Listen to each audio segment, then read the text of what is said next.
honorable Janine Mabunda, qui va donc présenter ses moyens de défense contre tous les griefs, j'allais dire, c'est une concertation entre l'honorable le maire de Malégui et la présidente de l'Assemblée nationale, qui va donc présenter ses moyens de défense contre tous les griefs portés contre sa gestion de l'Assemblée nationale. Janine Mabunda, c'est quand même une... Et je crois bien qu'il faudrait bien lui laisser la possibilité, comme ça va être le cas tout à l'heure, de présenter ses moyens de défense. C'est de bonne guerre, on est en politique, ça participe à la déstabilisation psychologique, je crois. Mais j'estime que c'est quand même de grandes personnalités qui sont habituées à ce genre d'attaques psychologiques. Elle pourra, sans être ébranlée, bien se défendre. Nous allons donc laisser la possibilité de suivre la défense qui va alléguer la présidente de l'Assemblée nationale.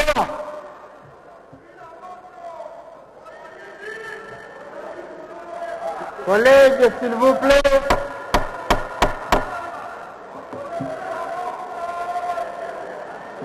Honorable Présidente, vous avez la parole. Merci. Merci.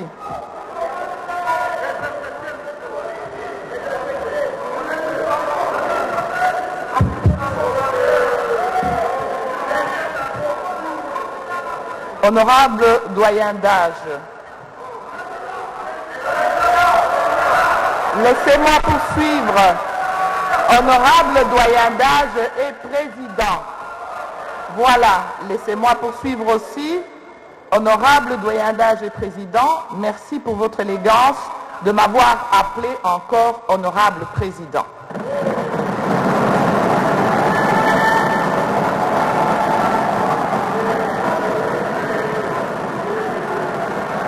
Honorables députés nationaux, chers collègues élus légitimes de notre peuple, c'est avec un grand soulagement que j'ai reçu l'invitation m'adresser afin de clarifier enfin aux différentes allégations perçues d'abord sur les réseaux sociaux avant de nous être parvenues et relatives à la gestion du bureau, dont moi-même à la tête de notre institution. En effet, les collègues auteurs de la pétition évoquent les faits suivants qu'ils estiment allant à l'encontre des dispositions légales et réglementaires, résumés comme suit, chers collègues. 1. Mauvaise gestion financière. 2. Des violations répétées de la Constitution, des lois du pays et du règlement intérieur de l'Assemblée nationale. Chers collègues, j'aimerais remercier l'auguste Assemblée de nous donner la possibilité de nous adresser aujourd'hui à eux, mais au travers d'eux à l'ensemble de la nation congolaise, par rapport à ces accusations qui sont portées contre nous. Mais avant ça, j'aimerais avoir une pensée émue à l'égard de notre collègue, le questeur adjoint Union, qui effectivement, comme l'a dit le rapporteur du bureau, qui effectivement a connu un accident cardiovasculaire hier tard dans la nuit. Pour revenir à notre sujet, et je n'aimerais pas me rire de la maladie d'autrui qui peut nous arriver aussi, pour revenir à notre sujet, en ce qui concerne la recevabilité, la pétition en question ne mentionne pas le nombre exact de ceux qui l'ont signé, tantôt le texte ne dit rien, tantôt il parle de plus de 250 pétitionnaires, mais en voyant les signatures, nous notons que le dernier numéro est 251, sans compter les noms biffés ou raturés. Mais là n'est pas le problème, car il ne me semble pas, dans ma nature, d'échapper à toute piste d'explication et de clarification. Et n'est pas non plus dans nos convictions de ne pas respecter les règlements intérieurs en ce qui concerne la volonté d'information des collègues. Ceci reste une bonne chose. En ce qui concerne l'allégation de la mauvaise gestion financière, celle-ci serait bâtie aussi bien sur l'allégation de la suppression d'un contreseing pour les opérations bancaires ainsi que sur l'absence d'un règlement financier à l'Assemblée nationale. S'agissant de la suppression du contreseing, cela est erroné parce que autant ma signature que celle des deux honorables questeurs, le questeur titulaire et le questeur adjoint, sont enregistrés dans les banques dans lesquelles notre institution a des comptes. Ces deux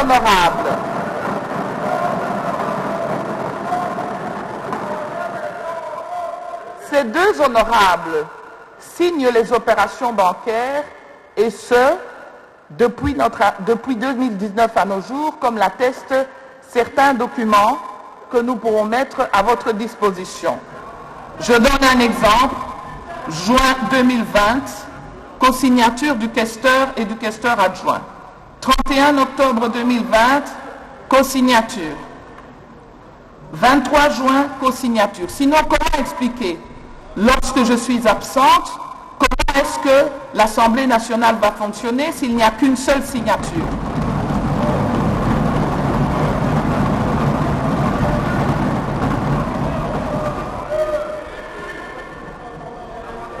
Ces documents existent et montrent clairement que les mouvements bancaires pour la paye ou les retraits de fonds pour alimenter la caisse de l'Assemblée nationale sont autorisés par les responsables financiers de notre bureau et non exclusivement moi.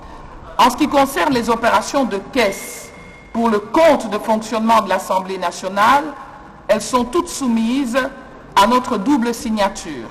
Les tickets internes de l'Assemblée nationale montrent avec détail que lorsqu'ils sont transférés via les services financiers auprès de la questeur présigne Alfani Machosi, questeur, et les envoie au président de l'Assemblée nationale. Et donc, ces documents internes conjoints de traitement financier des différentes demandes à l'intérieur de l'Assemblée nationale prouve à suffisance qu'il n'y a pas une signature exclusive. Il peut peut-être y avoir parfois sur certains documents internes une erreur matérielle ou un manque de signature, mais je ne pense pas que c'est la réalité. Bref, il est évident que nous n'avons pas l'exclusivité des opérations financières. Ce serait bloquer le fonctionnement de toute une assemblée et je rappelle que le 7 juillet, devant cette même plénière, un comité indépendant, tel que l'exige notre loi, avait évalué la gestion pour la première fois dans l'histoire de l'Assemblée nationale, oui, pour la première fois dans l'histoire de l'Assemblée nationale, en vertu des articles 139 et 140, un comité ad hoc composé de différents députés représentant les différentes sensibilités politiques avait investigué, audité la gestion de ce bureau. Et ce rapport a été présenté et adopté le 7 juillet en plénière par tous ici présents.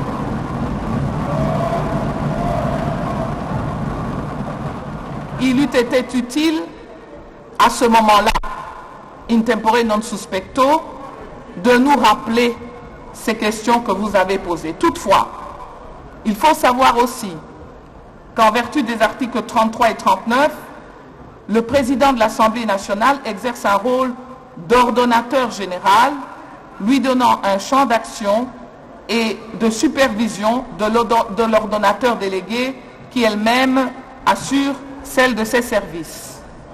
À propos de l'absence ou de l'inexistence d'un règlement financier, là également, il s'agit d'une inexactitude.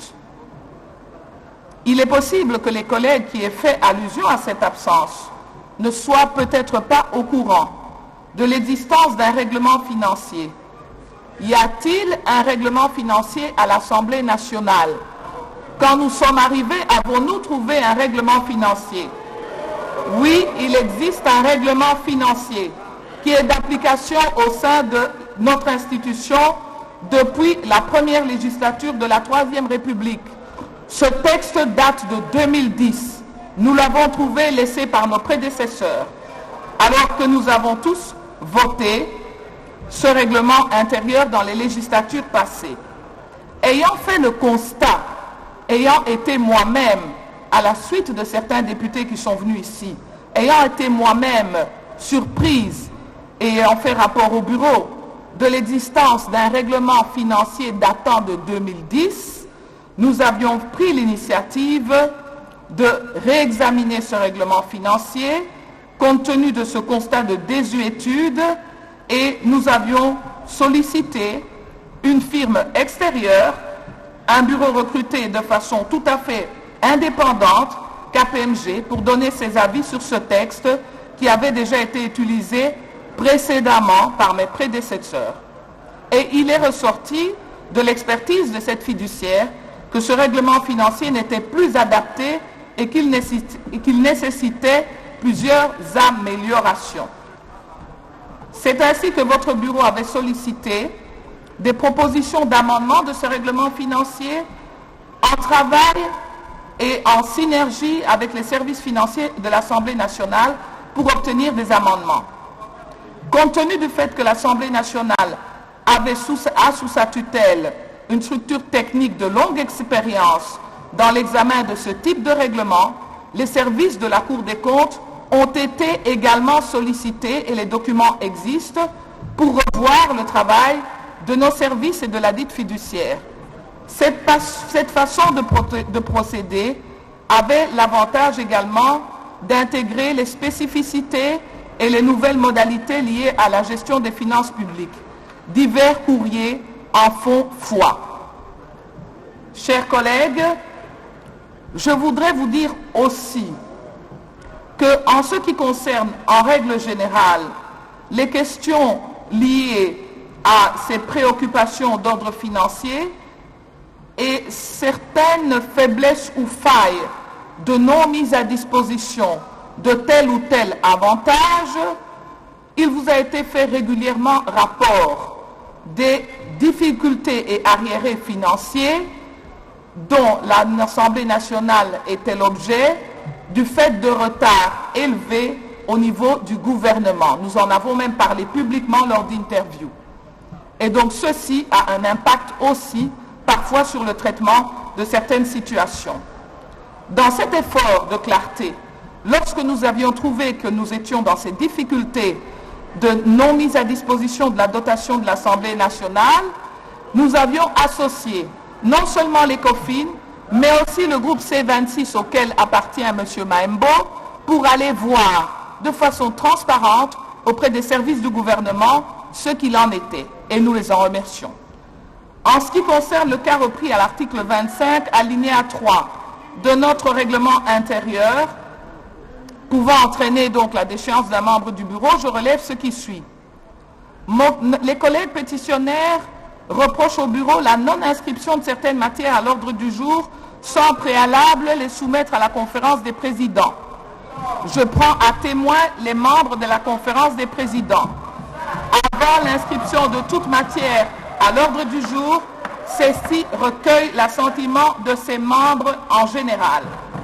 De même, en ce qui concerne l'accusation formulée contre ma personne relative au refus de participer à la cérémonie de prestation de 3 juges constitutionnels, je rappelle à votre attention que cette décision a été prise au cours de la conférence des présidents le 20 octobre 2020, sanctionnée par communiqué.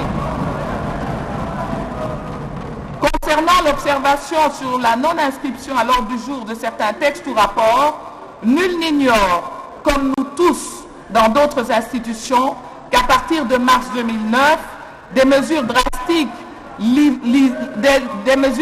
liées au Covid-2019 ont perturbé le fonctionnement normal des institutions et le rythme de traitement de nos travaux. C'est une évidence qui s'est appliquée aussi bien à nous qu'au gouvernement et à d'autres institutions. L'Assemblée nationale et le Sénat avaient du reste pris en son temps des formats réduits de plénière. Pour les initiatives, point 7, pour les initiatives législatives des honorables députés nationaux, je voudrais saluer le dynamisme de nos collègues pour l'abondance de leur production sur ce point, mais je pense aussi que nous avons évolué dans un contexte qui n'a pas toujours permis un fonctionnement normal de l'Assemblée nationale par des disruptions à répétition du contexte de sérénité de nos travaux. Je rappelle aussi que dans la séance du 19 novembre, relative à l'état des différentes initiatives législatives et parlementaires de nos députés, nous avions évoqué ces questions. On parle ici du contrôle parlementaire qualifié de non sérieux. La vérité est que le contrôle parlementaire s'effectue réellement, mais il ne faut pas limiter le contrôle parlementaire uniquement au débat en plénière. Il revêt aussi la forme d'audition en commission. Et je rappelle pour ça cette séance du 19 novembre où nous avions évoqué les différents rapports reçus des commissions de travail. Et ce sont ces commissions de travail qui auditionnent les membres du gouvernement, les directeurs généraux. Exemple, commission infrastructure sur les problèmes d'eau et d'électricité. Enfin, s'agissant de la remarque sur le retard de début des plénières de notre institution, je partage votre souci. Nous étions aujourd'hui là, mais parfois nous sommes obligés d'attendre que le quorum soit atteint. Et le bureau se tient régulièrement à disposition. Voilà. Je voudrais en tout cas rassurer les collègues que leurs préoccupations et remarques ont été interceptées et je m'en voudrais de ne pas profiter de cet exercice pour dissiper certaines zones d'ombre.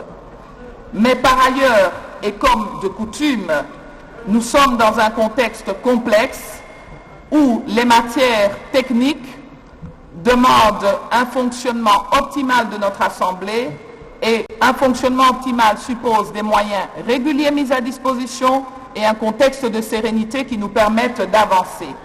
Cela étant, je suis à la fin, cela étant, je peux vous rassurer, chers collègues, parce que j'ai déjà pris suffisamment de temps, mais la clarté à vos critiques était nécessaire, je peux vous rassurer, chers collègues, en toute simplicité, qu'au-delà des incidents et accidents, péripéties de tous ordres qui ont entouré le contexte de travail dans notre institution, si nous n'avons été ou mal compris, ou si vous avez peut-être mal perçu telle ou telle chose, acte, initiative du bureau et de la présidente de l'Assemblée nationale, nous nous en excusons. Néanmoins,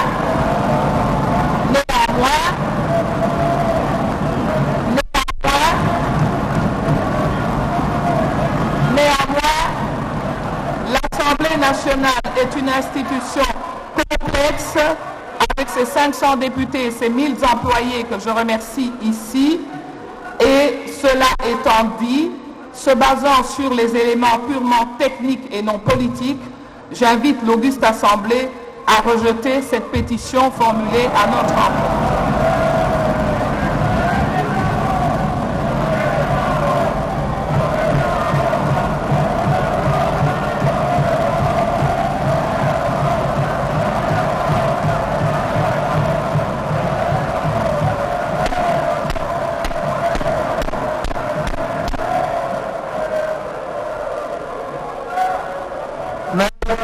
Merci, honorable présidente. Nous passons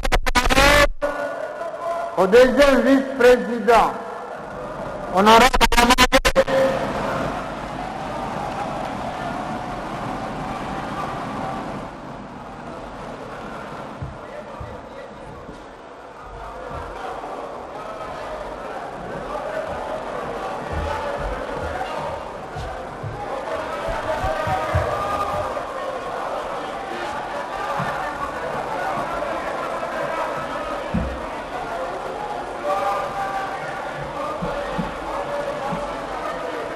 Vous avez la parole, honorable Wagaman.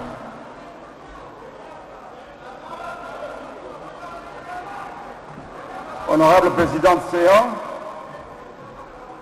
honorable président de séance, madame et messieurs les membres du bureau de séance,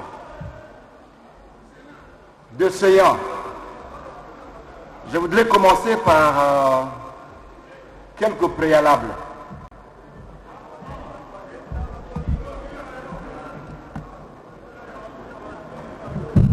À ma qualité de membre de bureau,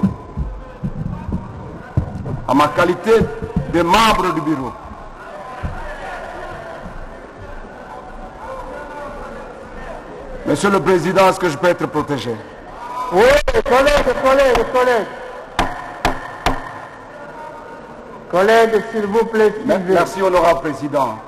Je voudrais commencer par quelques préalables. Mais avant de commencer, je voudrais féliciter l'honorable Président des séances, ainsi que tous les collègues, mais aussi les collègues pétitionnaires. Parce que, au-delà de toute considération, ils nous offrent une opportunité que nous recherchons en démocratie, celle de redevabilité. Parce qu'en effet, il faut être redevable. Mais il le faut dans des conditions tout à fait réglementaires. Des conditions qui ne sont pas entourées d'autres influences politiques. Honorable Président de l'Assemblée nationale, en termes de préalable, je voudrais demander, comme mis en accusation, des garanties, parce qu'il s'agit ici d'un procès, des garanties d'un procès équitable, des garanties d'un procès juste, transparent. Qu'est-ce que je voudrais demander par là? Lorsque vous allez inviter les gens à voter, il faut de procéder tout à fait clair, qui ne présage pas de contestation. Qu'est-ce que je voudrais dire à cela, Monsieur le Président? Qu'est-ce que je voudrais dire, Monsieur le Président? Je voudrais dire que il faudra qu'à l'issue du scrutin, la concordance entre les votants et les bulletins déposés dans l'urne soit clairement établie.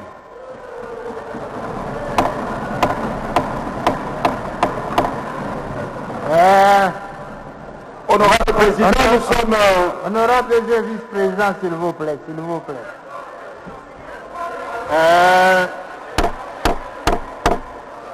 Restons dans la défense. Allez-y, restons dans la défense. Président, il s'agit effectivement de la défense. Lorsque un accusé comme moi demande des garanties d'un procès juste, équitable et transparent, c'est la défense que je fais.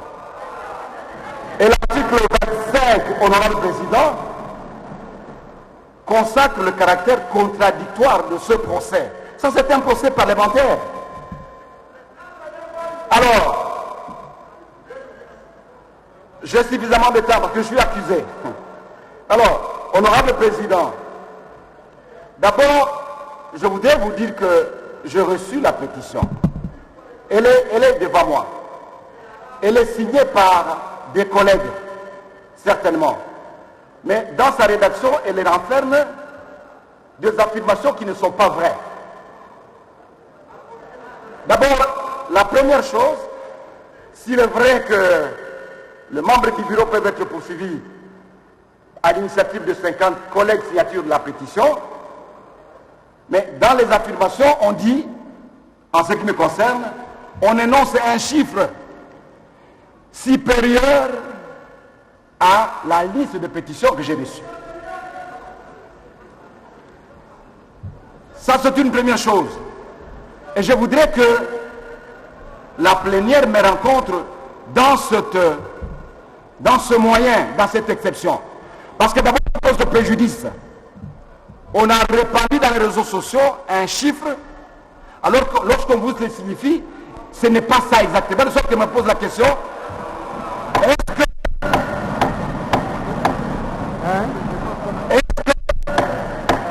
Honorable deuxième vice-président, c'est de vraiment qu'il s'agit? honorable vice-président, vous avez 15 minutes.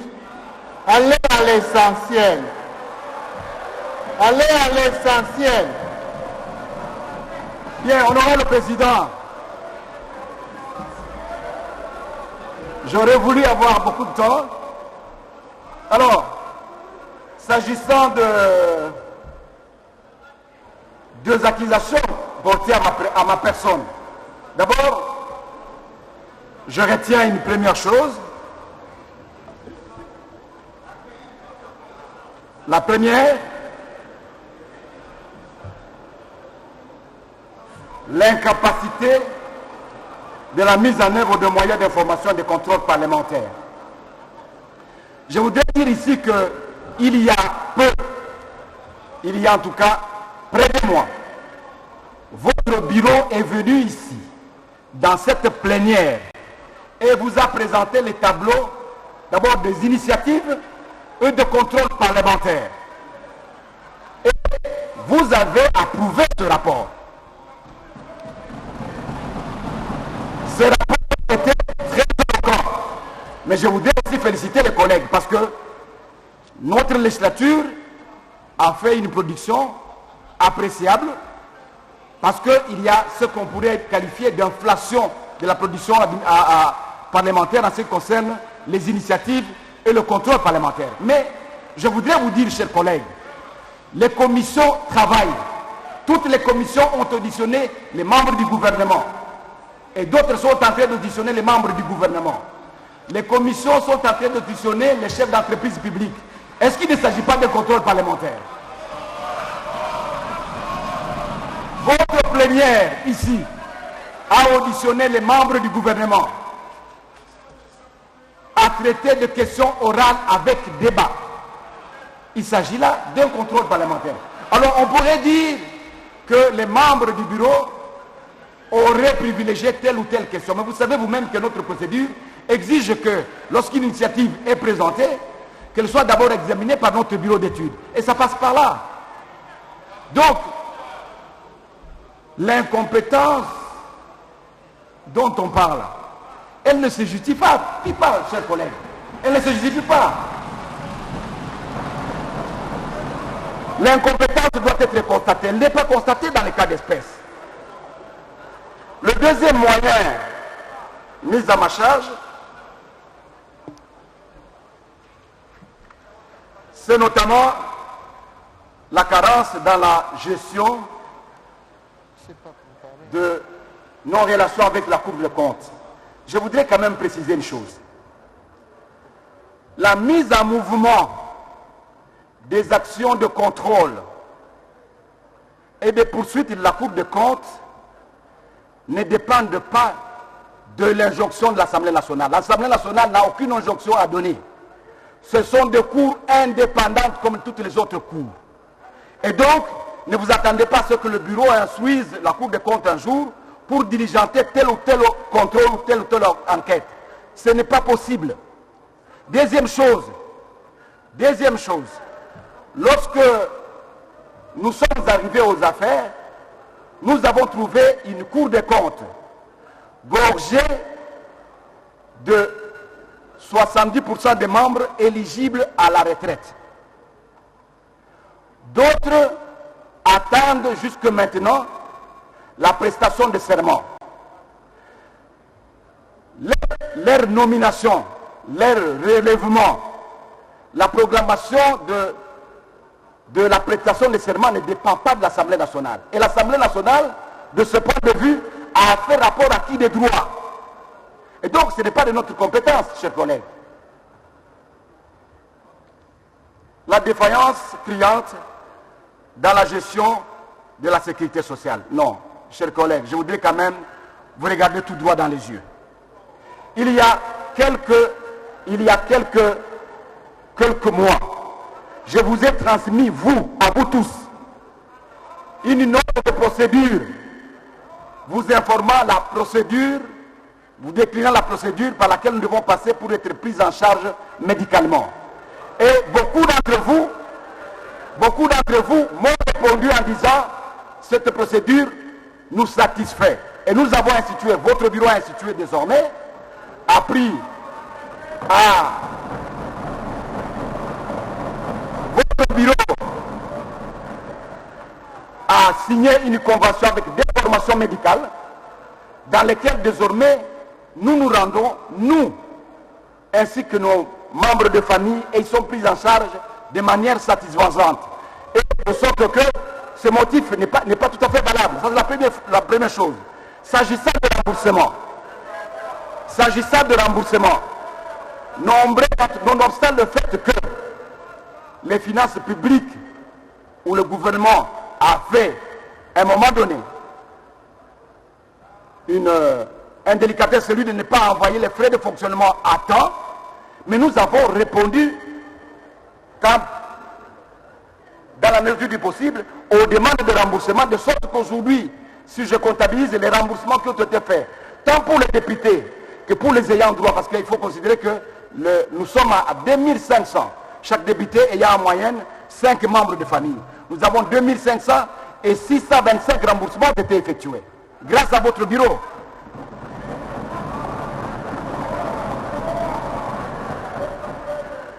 Chers collègues, s'agissant de la CESOPA, j'aurais voulu que vous et moi nous constations que de ce côté-là, on a assaini les choses. Première chose, c'est que tous les éligibles à la CESOPA aujourd'hui sont bancarisés. Ils ne viennent plus s'agglutiner comme ils s'agglutinaient chez nous ici, devant nos caisses.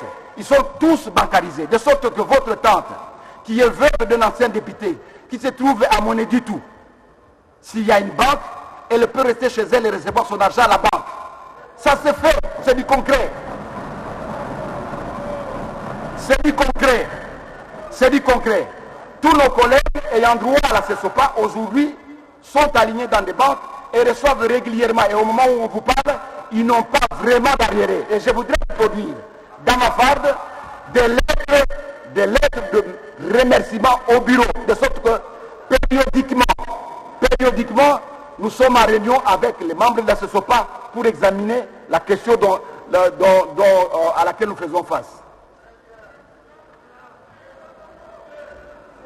Je voudrais citer ceci, parce que en réalité,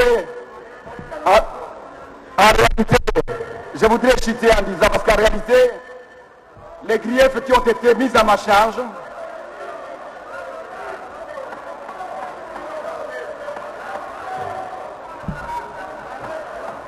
en réalité, je voudrais citer, parce que les griefs qui ont été mis à ma charge, chers collègues, ne sont qu'à 3 seulement. Ne sont qu'à 3. Et je vous ai démontré, grief par grief, que nous y avons travaillé. Alors, certains m'ont dit, mais les morts, mais nous avons certainement connu des morts. Nos collègues sont morts, c'est vrai. Mais ceux de nos collègues qui ont été morts, ils ont été enterrés dignement et malgré le Covid, ils ont été transportés jusque dans leur village conformément au règlement intérieur. À la satisfaction de vous tous. À la satisfaction de vous tous. Et les familles nous ont remerciés. Alors, chers collègues, alors qu'on me traite moi d'incompétent, bon, je voudrais arriver un peu, mais c'est quand même excessif. C'est quand même excessif, collègues. Je voudrais simplement vous dire, unanimement, de constater que les griefs mis à ma charge ne sont pas suffisamment étayés. Et de dire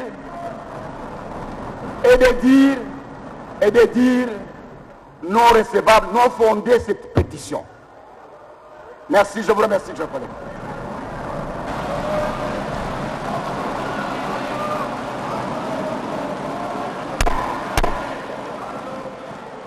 Honorables députés, chers collègues, avant